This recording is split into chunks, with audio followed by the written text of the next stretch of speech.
وقت کی آڑ میں قصے کچھ یوں بن لیے جاتے ہیں، انسانیت کے قاتل بھی جہاں مسیحا اور نبی چن لیے جاتے ہیں۔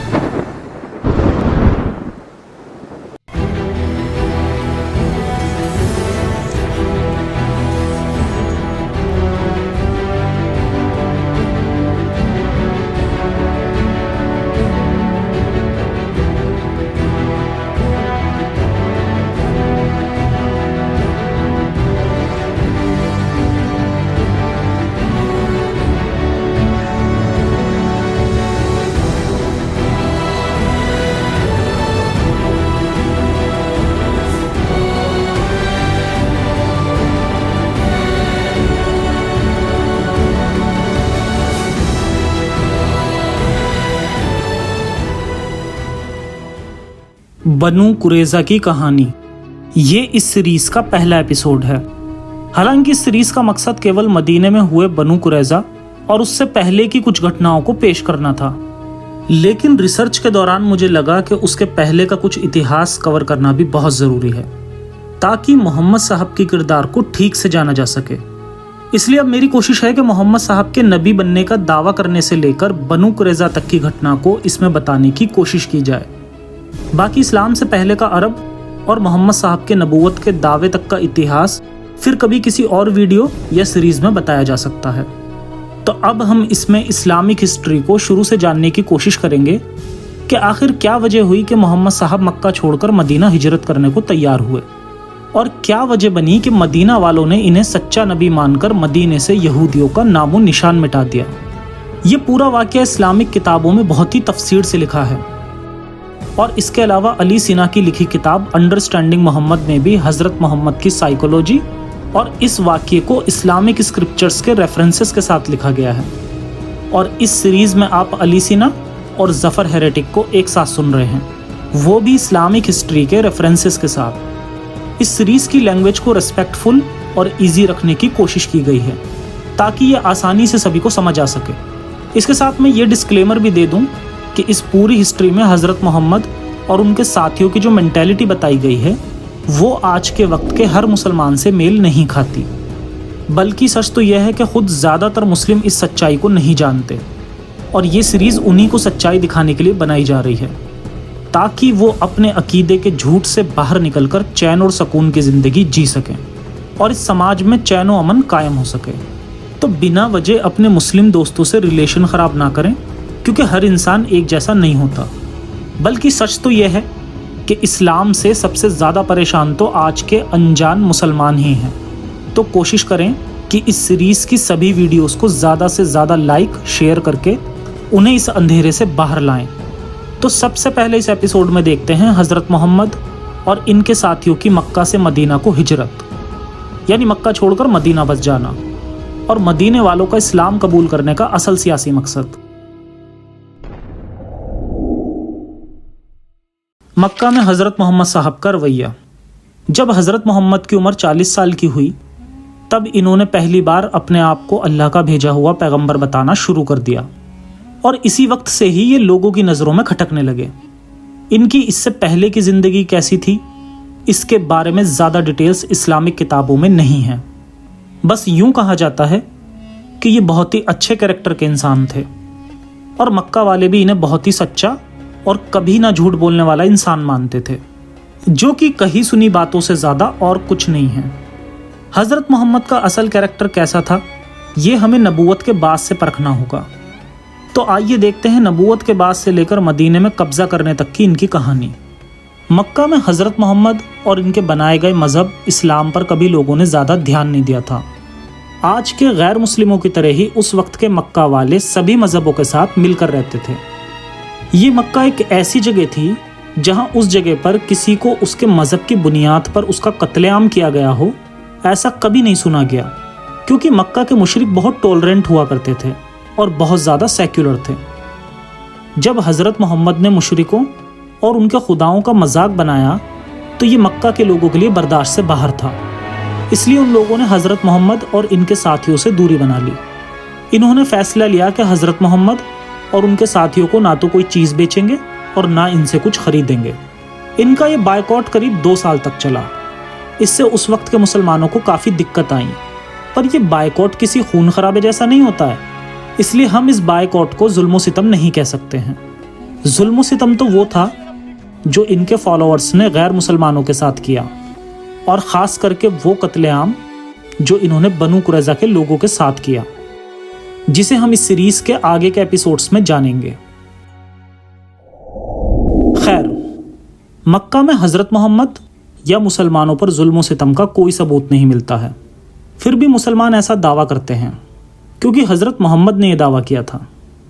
حضرت محمد نے مظلوم ہونے کا ڈھونگ کیا، جبکہ حقیقت میں وہی ظالم تھے۔ آج کل کے کچھ کٹر مسلمز بھی یہی کر رہے ہیں، سبھی جگہ ہتیائیں کر رہے ہیں، لوگوں کو ستا رہے ہیں، ظلم کر رہے ہیں، پر پھر بھی چلاتے ہیں کہ ان کے اوپر ظلم ہو رہا ہے، انہیں دبایا جا رہا ہے۔ یہاں تک کہ مسلم ہسٹورینز کے لکھے گئے اتہاس میں بھی محمد صاحب کے ساتھ ظلم و ستم ہونے کا ذرا بھی ثبوت نہیں ملتا ہے۔ حالانکہ قریش قبیلے کے بڑے بزرگ محمد صاحب سے چڑے ضرور تھے، اور ان کے بزرگ چچا ابو طالب کے پاس شکایت بھی لے کر گئے تھے اور کہا تھا، آپ کا بھتیجا ہمارے آرادھیوں، ہمارے دھرم، ہمارے دیوی دیوتاؤں کے بارے میں اپمان جنک بولتا ہے، ہم لوگوں کو بے وقوف بتاتے ہوئے اپشبد کہتا ہے، ہمارے پرکھوں کو گمراہ بتاتا ہے، تو اب آپ خود اس سے ہماری طرف سے اپمان کا بدلہ لیجئے۔ مگر نہ تو اس شکایت کے بعد حضرت محمد رکے تھے اور نہ ہی ان کے چچا ان کو سمجھانے میں کامیاب ہوئے تھے۔ اگر سچ میں مکہ کے لوگ بہت ظالم تھے تو کیا وہ کبھی اس بات کے لیے محمد صاحب کے گھر شکایت کرنے آتے؟ یہ تو صرف ایک فریاد تھی کہ وہ ان کے خداؤں کو بھلا برا کہنا بند کر دیں۔ اس کی تلنا آج کے ان کٹر مسلمانوں سے کریں، جب ان کے پیغمبر کے کچھ کارٹون بنے تھے تو انہوں نے دنگا کیا، اور یہاں تک کہ نائجیریا اور ترکی جیسے دور دراز کی جگہوں پر بھی انہوں نے ان سینکڑوں لوگوں کی جان لے لی جن کا اس کارٹون سے کوئی لینا دینا ہی نہیں تھا، جبکہ قریش قبیلے کے لوگوں نے کئی سالوں تک اپنے دیوی دیوتاؤں کا اپمان سہا تھا۔ محمد صاحب کے اس دعوے کا کوئی پختہ ثبوت نہیں ہے کہ مکہ والوں نے تب کے مسلمانوں پر ظلم کیے تھے۔ حالانکہ مسلمان اور کچھ اتہاسکار بنا کچھ پوچھے بار بار اس دعوے کو دہراتے ہیں۔ محمد صاحب کے مکہ واسیوں کے لیے غصے اور بیر کے رویے کی وجہ تھی لوگوں نے ان کا بائیکاٹ کیا تھا، مگر یہ اس ہنسا و اتیاچار کے مقابلے کچھ نہیں ہے جو اسلامک دیشوں کے مسلم باقی مذہب کے لوگوں کے ساتھ کرتے ہیں۔ حضرت محمد کی ہجرت کرنے کی اصل وجہ، جب حضرت محمد مکہ میں ہی تھے تب ان کی پہلی بیوی حضرت خدیجہ کی ڈیتھ ہو گئی، اور پھر اس کے کچھ ہی دن بعد ان کے ایک اور قریبی شخص یعنی ان کے چاچا ابو طالب کی بھی موت ہو گئی۔ ان دونوں کے ساتھ چھوڑ جانے کے بعد انہوں نے یہاں سے مدینہ جانے کا فیصلہ کیا۔ ایک رات انہوں نے دعویٰ کیا کہ اللہ نے انہیں بتایا ہے کہ دشمن انہیں نقصان پہنچائیں گے۔ انہوں نے اپنے وفادار دوست ابو بکر سے کہا کہ وہ چھپ کر ان کے ساتھ مدینہ چلے، اور پھر یہ آیت نازل ہوئی، اے رسول، یاد کرو کہ کس طرح کافر تمہارے خلاف سازش فریب کر رہے تھے تاکہ تمہیں قید کر سکیں، تمہیں مار ڈالیں، تمہیں تمہارے گھر سے نکال پھینکیں۔ وہ فریب کر رہے تھے اور اللہ بھی ان سے فریب کر رہا تھا، اور اللہ تو سب فریب کرنے والوں سے بہتر فریب کرنے والا ہے۔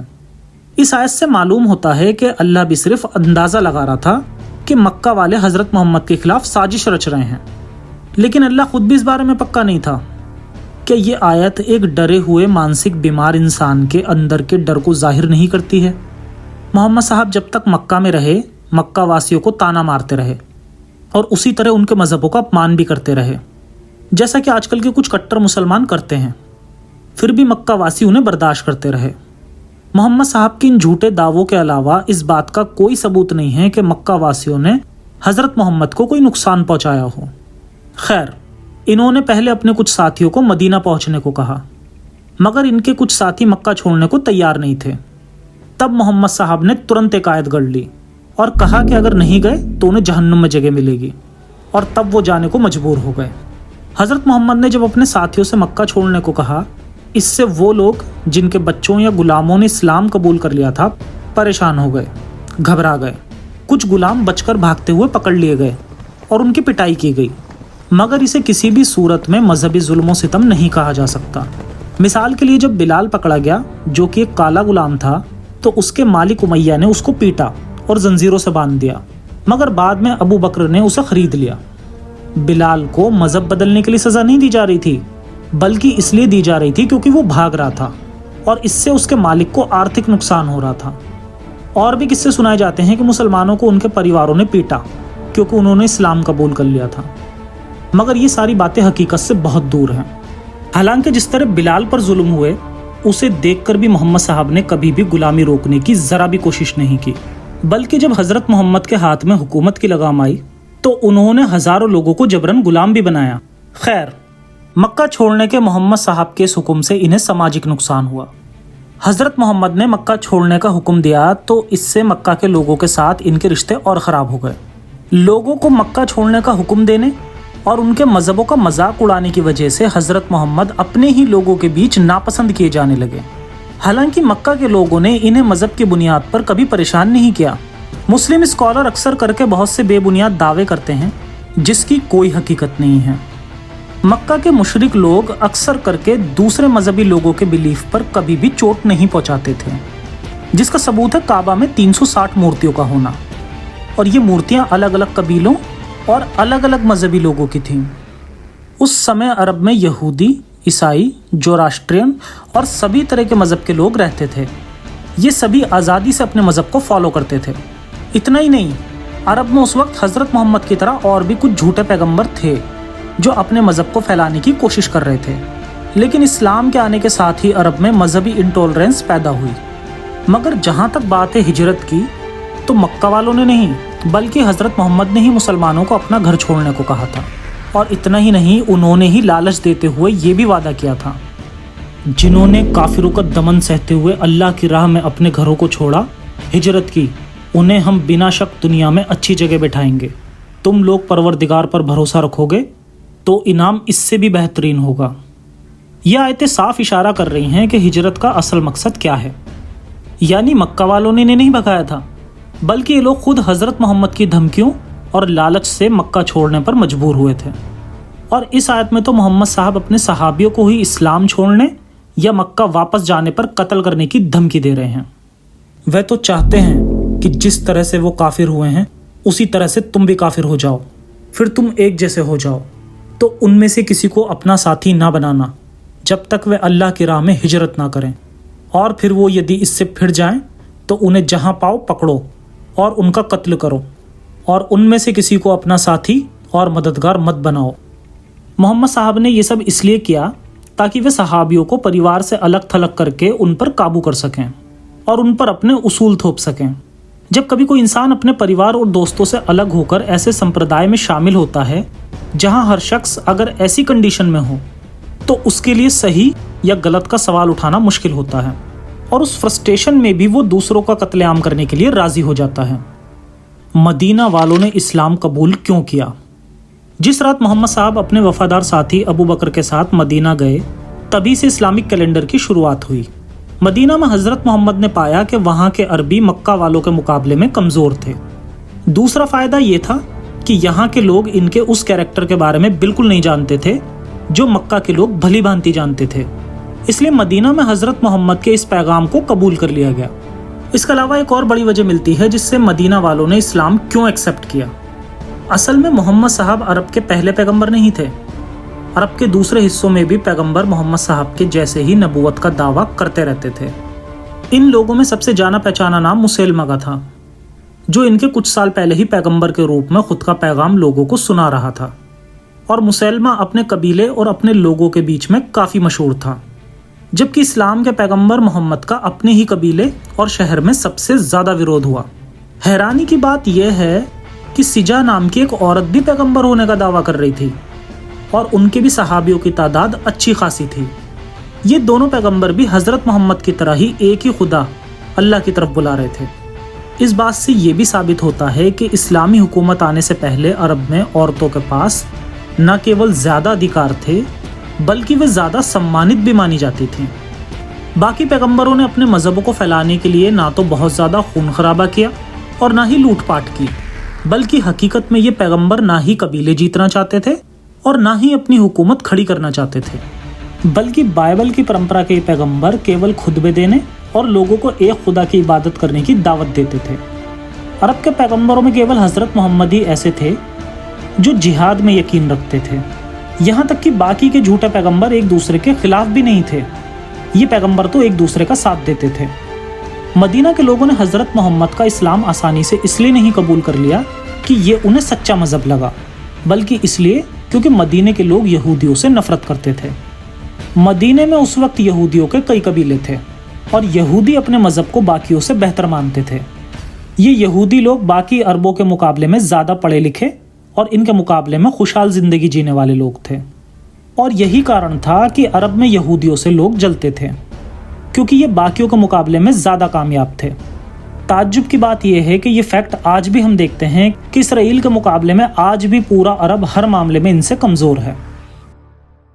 मदीना के ज़्यादातर इलाकों में यहूदियों का कब्जा था।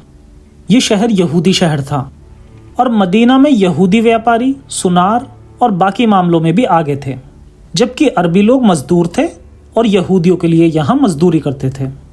मगर फिर इस्लाम कबूल करने के बाद अरबों ने अपने इन हुक्मरानों का बड़ी तादाद में कत्लेआम किया और इन्हें मिटाकर मदीना में कब्जा कर लिया। इस्लाम आने से पहले भी जब पहली बार अरबों ने मदीना में पांव जमा लिए तो उन्होंने यहूदियों पर हमला करना और उनके साथ लूटपाट करना शुरू कर दिया था। अरबों के इस हमलों से मजलूमों की तरह यहूदी बस यही कहते रहे, जब हमारा मसीहा यानी आखिरी नबी आएगा हम इन जुल्मों का हिसाब लेंगे। जब मदीने के अरबों ने सुना कि मोहम्मद अल्लाह के पैगंबर होने का दावा कर रहे हैं और ख़ुद को उसी पैगंबर की तरह पेश कर रहे हैं जिनके बारे में नबी मूसा कह गए थे, तो मदीना वालों ने सोचा कि हज़रत मोहम्मद और इनके मज़हब इस्लाम को कबूल करने से ये लोग यहूदियों से बहुत आगे हो जाएंगे। सेम यही वाक़या इब्ने इसाक में भी लिखा है, जिससे साफ जाहिर होता है कि लोगों ने इस्लाम सिर्फ और सिर्फ यहूदियों से लड़ने के लिए ही कबूल किया था। जब अल्लाह ने अरबों के लिए इस्लाम का रास्ता उसी ज़मीन मदीना में तैयार कर दिया जहाँ ये यहूदियों के साथ रहते थे, हालांकि उस वक्त अरबी खुद मूर्तियों की पूजा करते थे, अरबी यहूदियों की बस्ती पर हमला करते थे और जब यहूदी इससे मायूस होते तो कहते एक पैगंबर जल्दी ही आएगा, वह दिन दूर नहीं, हम सब उसके साथ मिलकर तुमसे बदला लेंगे और तुम सबको सबक सिखाएंगे।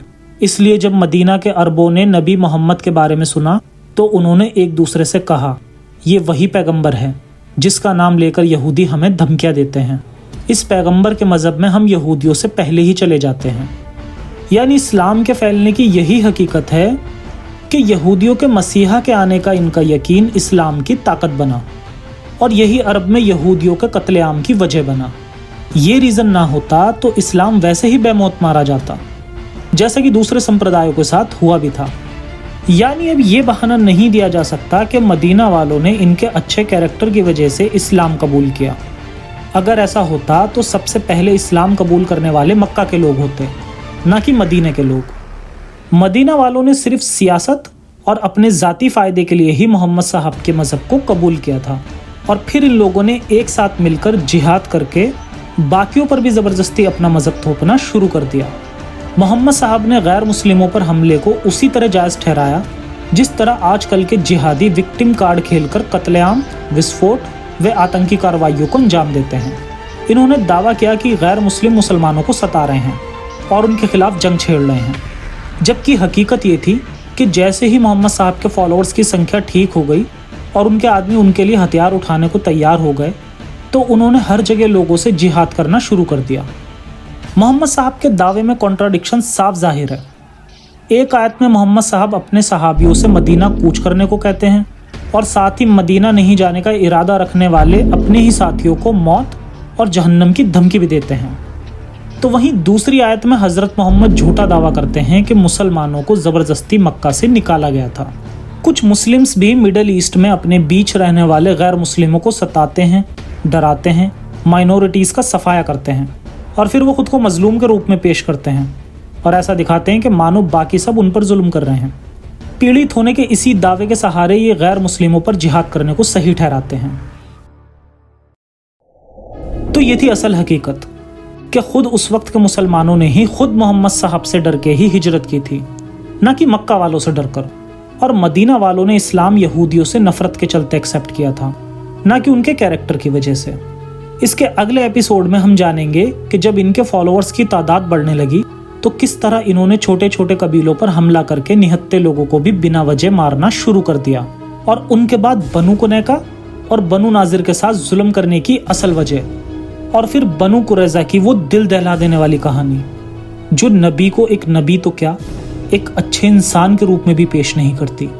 ये वो हकीकत है जो इंसानियत को शर्मसार कर दे, और अज्ञानता और ईगो ही हमारी वो कमियां हैं जो हमें इस्लाम जैसे गंदे मजहब से आज भी बांधे हुए हैं। तो मेरी ह्यूमैनिस्ट भाइयों से अपील है कि ये वीडियो और सीरीज ज़्यादा से ज़्यादा मुस्लिम्स तक पहुँचाएं, ताकि वो भी इंसानियत का झूठा पैगाम देने वाले इस मज़हब से आज़ाद होकर इंसानियत और विज्ञान के सच्चे रास्ते पर आ सकें। बाकी आज के शो में इतना ही, फिर मिलेंगे एक और एपिसोड में आगे का इतिहास लेकर। तब तक के लिए सुरक्षित रहें और अपना और अपनों का ख्याल रखें। जय हिंद, जय इंसानियत, साइंस हाफिज।